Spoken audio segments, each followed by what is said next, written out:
It's in the vast, unforgiving deserts of pre-Islamic Arabia, wars were not fought over years but over generations. Blood feuds passed down from father to son were a way of life fueled by pride and an unquenchable thirst for revenge.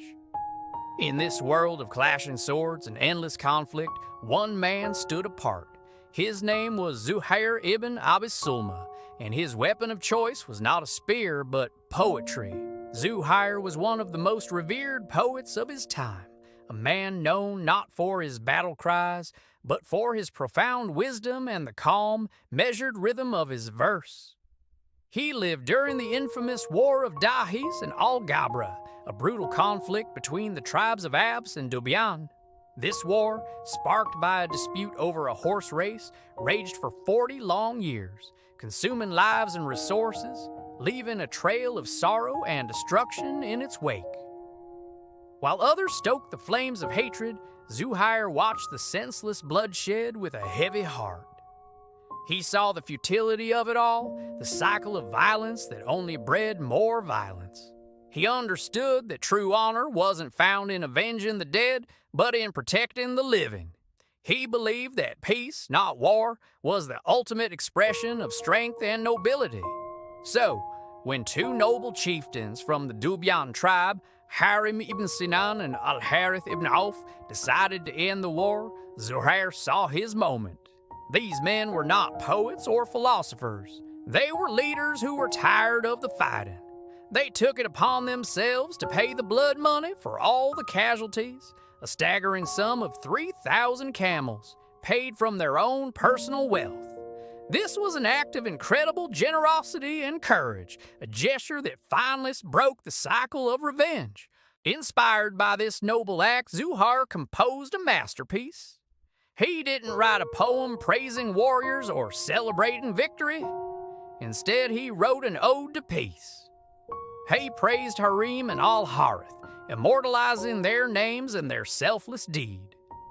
He wrote, "So swear I have by the sacred house which have circumambulated men of Quraysh and Jurhum, who the same have built. No better than you two have I found among all men as masters, nor more ready to give for any price, great or small."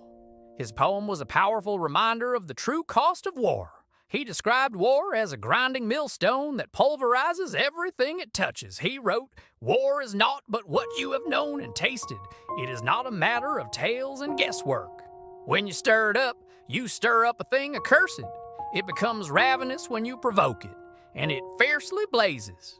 These were not just words. They were a mirror held up to a society, reflecting the ugly truth of their endless conflicts. He spoke of the bitter harvest of war, how it grows from a small spark into a monstrous fire that devours the young and the old. Zuhair's poem was so moving, so profound, that it achieved legendary status. It became one of the 7 Mu'allaqat, or the hanging odes. Legend says these poems were considered so exceptional that they were embroidered in gold thread and hung on the walls of the Kaaba in Mecca, the most sacred site in Arabia for all to see and admire. Imagine that in a culture that valued martial prowess above all, a poem celebrating peace was given the highest honor. Zuhair's message was revolutionary. In a world governed by the law of an eye for an eye, he preached forgiveness and reconciliation.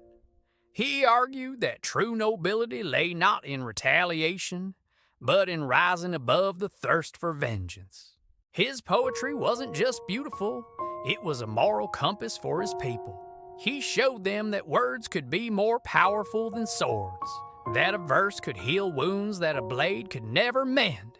Even today, more than 15 centuries later, the words of Zuhair ibn Abi Sulma resonate with timeless wisdom. His ode is studied in schools and universities across the world, not just as a piece of brilliant literature, but as a profound philosophical text.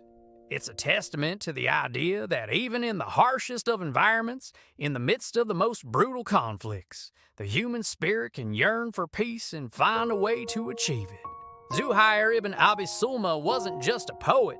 He was a peacemaker, a philosopher, and a visionary whose legacy reminds us that the pen can indeed be mightier than the sword. He proved that wisdom can bloom like a rare, beautiful flower in the middle of the desert, offering shade and solace to all who seek it. Thank you for watching. If you found this story inspiring, please like, share, and subscribe for more tales of history's unsung heroes.